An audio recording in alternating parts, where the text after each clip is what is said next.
সারা দেশে ধর্ষণ ও হত্যার নিন্দা ও প্রতিবাদ জানাতে পিরোজপুরে বিক্ষোভ সমাবেশ ও মিছিল অনুষ্ঠিত হয়েছে।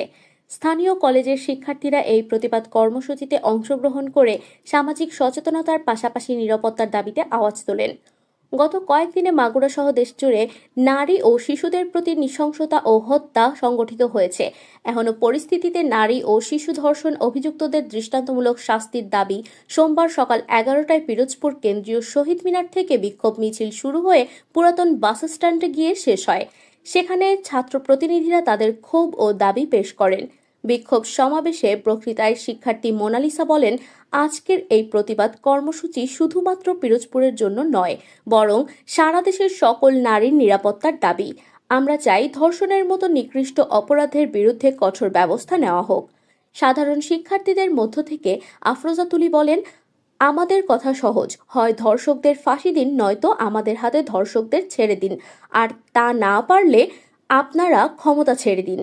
স্থানীয় কলেজ ছাত্র মাহুদ হাসান উল্লেখ করেন, এসব ঘটনা আমাদের সমাজের মুখে কালিমা। আমরা আশা করি সরকারের পক্ষ থেকে দ্রুত তদন্ত ও বিচারের ব্যবস্থা নেওয়া হবে, যাতে অপরাধীরা নির্ভয়ে কাজ করতে না পারে।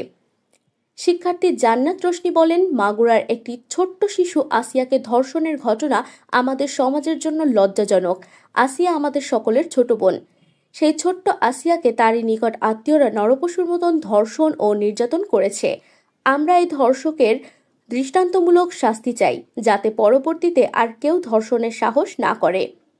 মিছিলে অংশগ্রহণকারীরা বিভিন্ন স্লোগান তুলে ধরেন, যেমন আমি কে তুমি কে, আসিয়া আসিয়া, we want justice, no more rapist, একটা ধর্ষক ধর, ধৈরা ধৈরা বিচার কর, আমার বোনের কান্না, আন্না আন্না, ফাঁসি চাই ফাঁসি চাই, ধর্ষকের ফাঁসি চাই, ধর্ষকের ঠিকানা এই বাংলাদেশে হবে না।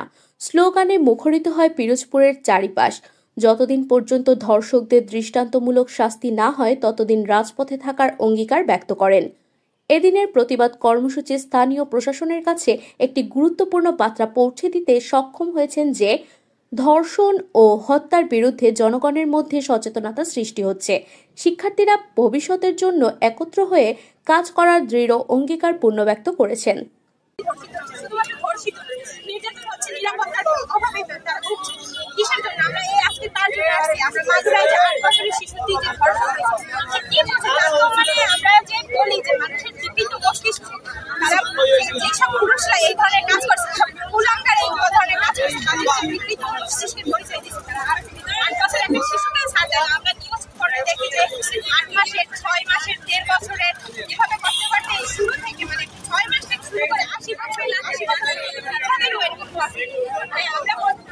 সবাই যদি বলে হ্যাঁ আমাদের নারীরা পোশাক বলেন এই করেন সেই করেন, আমরা অনেক কাজ দেখি, কিন্তু 8 বছরের শিশুদেরকে আপনারা কি বলবেন? যে 8 বছরের শিশু কি সে ধর্ষণের কি বোঝে, সে যৌনতার কি বোঝে, সে অন্যান্য কি বোঝে? তাদের ধর্ষণ করার কিসের দরকার? আমাদের কথাটা বোঝার।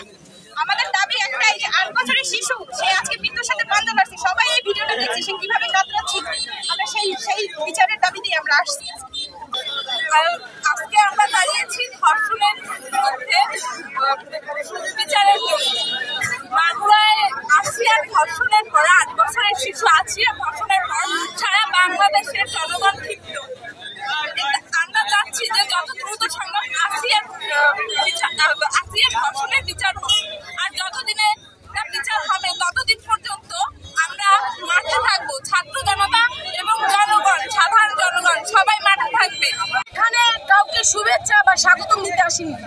একটা মানুষের শরীরের কোন একটা অঙ্গ প্রত্যঙ্গ কাটলে যে মানুষটা ছটফট করে, ঠিক সেই ছটফটা নিয়ে আমরা আজকে এখানে এসেছি।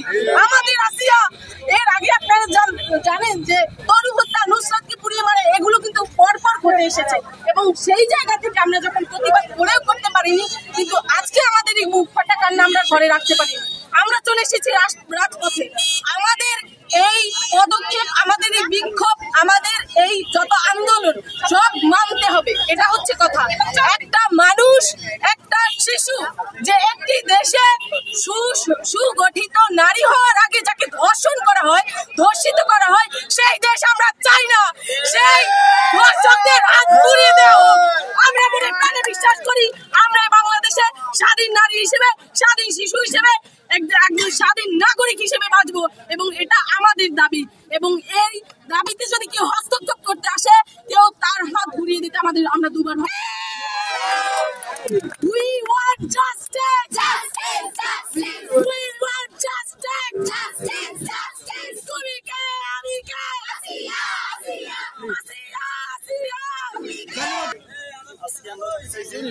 ধর্ষণের যে 90 দিনের যে বিচারের কার্যক্রম নেওয়া হয়েছে, আমরা বলছি 90 দিন না, 7 দিনের মধ্যে বিচার চাই। ধর্ষণ সর্বনিম্ন 7 দিন, এর মধ্যে ধর্ষণ বিরোধী বিচার চাই।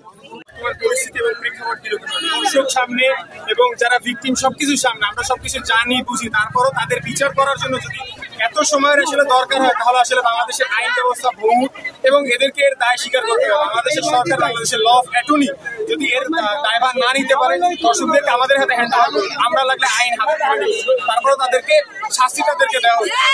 এরকম একটা সিস্টেম বাংলাদেশের ভিতরে চলতেছে, এরকম মব জাস্টিস আসলে মাইনে নেওয়া যায় না। মানে একটার পর একটা খুন, হত্যা, ছিনতাই, এরকম বাংলাদেশ আমরা আসলে চাই না। আমরা এই বাংলাদেশের জন্য আসলে আন্দোলন করি না। আমরা সাধারণ শিক্ষার্থী যারা আছি, আমরা দেশের সাধারণ মানুষজন যারা আছি, আমরা আমাদের মা বোনদের হেফাজত আগে চাই। কারণ আমাদের মা বোনদের উপরে যদি আঘাত আসে, আমরা আগেও ছিলাম, এখনো আছি, ভবিষ্যতেও।